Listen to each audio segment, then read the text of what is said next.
ఇంతకన్నా ముందు రామ్జీ గోండు స్మారక సమితి వాళ్ళు నిర్వహించినటువంటి ఒక సమావేశం లోపల ఈ కవిత చదవడం జరిగింది. అప్పుడు మీరు ఎవ్వరు లేరు కాబట్టి మీ కొరకన్నా కానీ కవిత చదువుదామని ఇప్పుడు దీన్ని తీస్తున్నాను. విప్లవాగ్ని రామ్జీ చరిత్ర నిన్ను మర్చిపోదు, నీ చైతన్యం సమసిపోదు, నీ శక్తి నశించిపోదు, నీ చరిత్ర ఆగిపోదు. గిరిజన మైదాన ప్రాంత వాసులను ఏకం చేసి దేశ విదేశీ విద్రోహులపై నువ్వు నడిపిన పోరు అద్భుతం.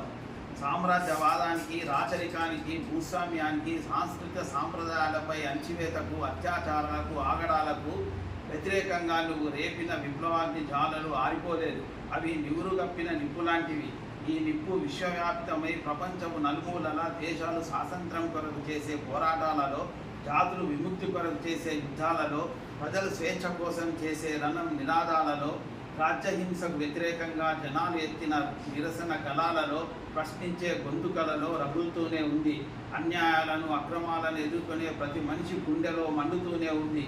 భూమి కొరకు, భుక్తి కొరకు, ఈ దేశ విముక్తి కొరకు నువ్వు, నీ సహచర విప్లవకారులు చేసిన త్యాగాలు మిమ్మల్ని అమరులుగా నిలుపుతూనే ఉంటాయి. మీరు వేసిన పోరుబాటలు చైతన్యపు రహదారులై మరెన్నో స్వేచ్ఛా స్వాతంత్ర ఉద్యమాలకు దిక్సూచులవుతాయి. రామ్జీ గోండు అమర్ హై.